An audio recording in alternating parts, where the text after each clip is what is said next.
I speak to you in the name of the living God, blessed Trinity, and lover of your souls.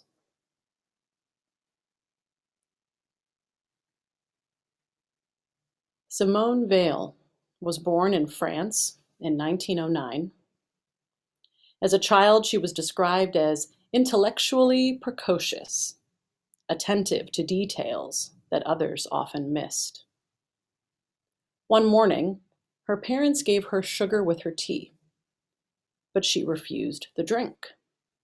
She heard that French soldiers on the front lines of World War I could no longer have sugar in their tea, and so neither would she. She was 5 years old. And that detail shaped the kind of woman she became. As she grew older, she chose only to eat the food that soldiers ate. And by age 22, she was a known social activist, teacher, writer, who committed herself to the French resistance of World War II. She died at the age of 34, as someone who lived her life paying attention to the details others often missed.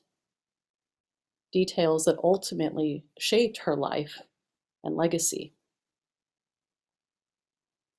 In today's gospel, the disciples are struggling with what details they should pay attention to.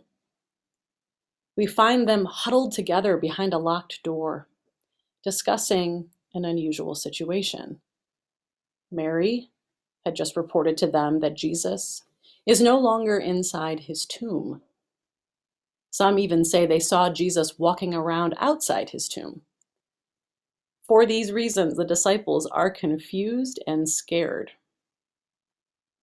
And now most of us know that the more scared we feel, the scarier events will seem. This is a process called potentiation. For instance, if someone knocks on your door while you're sitting at home on the couch, you're more likely to flinch if you're alone, watching a suspenseful thriller on TV, than if you're watching a Disney cartoon at home with the kids. So the disciples are caught in the throes of post-Easter potentiation. They are afraid for their own lives. What does it mean for them if Jesus is not in his tomb? This fear makes every insignificant detail seem so important. I can almost hear their anxious chatter as they hide in the upper room. So wait, who was it that got to the tomb first? Was it Mary or was it John? Who cares? The important question is, where is Jesus's body? Because if someone stole it, we need to get it before others say that guys, we really shouldn't be locked in a room. It's just not safe. The mob that took Jesus might come for us next. And we're sitting, whoa, what's more important than our safety is who did this to us. Now, I think that it would take someone very strong to roll away the stone. Wait, what I can't wrap my mind around is why the thieves took the time to fold the linens. And amidst this chaotic, angsty scene in my head, enters Jesus, stage left. The disciples were so focused on details from the past and the future that when the risen Christ enters the room that they're in, they don't recognize him. Now, could you imagine not recognizing your favorite person on the planet? I suppose I can, but I would have to be so focused on what was going on inside my own head that I wasn't paying attention to what was happening around me. And this is how some psychologists define anxiety by calling it misdirected attention. Misdirected attention. A fear overload in the brain that removes us mentally from the present moment and guides our judgments and assumptions to any number of events that could happen in the future or might have happened in the past.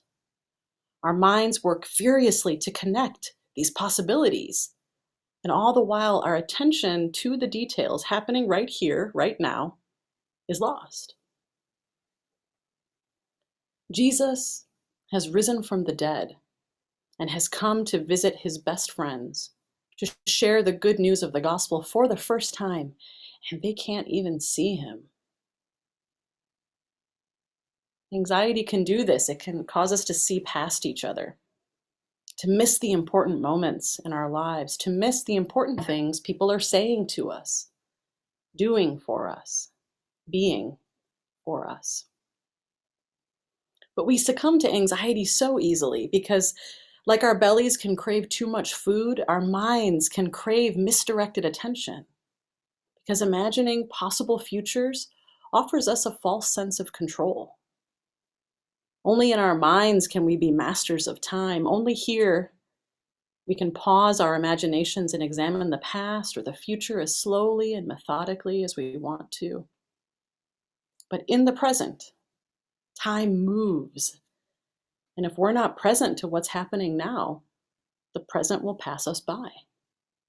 And so will the opportunities it offers us. Had Simone Weil ignored the fact that she had sugar for her tea, while others fighting for her liberty did not, who knows how that might have shaped the rest of her life. In one of her essays, Weil wrote, "Attention is the rarest and purest form of generosity." I love that quotation. Attention is the rarest and purest form of generosity.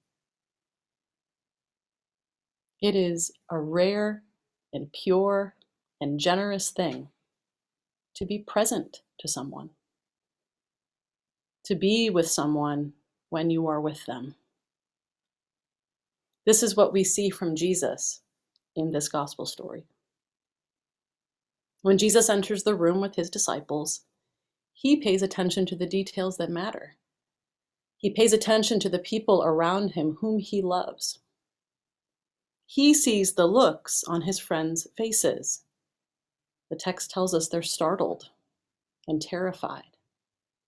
And so he chooses his first words very carefully. "Peace," he says to them. And this is no ordinary word when spoken from the lips of Christ. It has the power to calm the wind and the waves of stormy seas, including the tornadoes spinning in the minds of the disciples. And as their fear dissipates with this word, he keeps looking at them and sees expressions of unrecognition. They didn't recognize him, and so he gives them his body to touch it and feel it, an action that says, "Remember me," without even needing to use words. And when they recognize him, the fear returns and they think he's a ghost. So he invites himself to dinner and he eats with them to prove that he is made of flesh. Scripture tells us that all of Jesus's generous attention to everything about the present moment is what finally allows the minds of the disciples to be opened to the details that matter. Rather than focusing on whether Jesus is really alive, they focus on what it means that he is with them. Because Jesus gave them his attention, they can finally give him their attention too. And only then do they begin to understand that God's promises came true. That misdirected attention had them so focused on themselves that they missed the one most important event, perhaps of human history.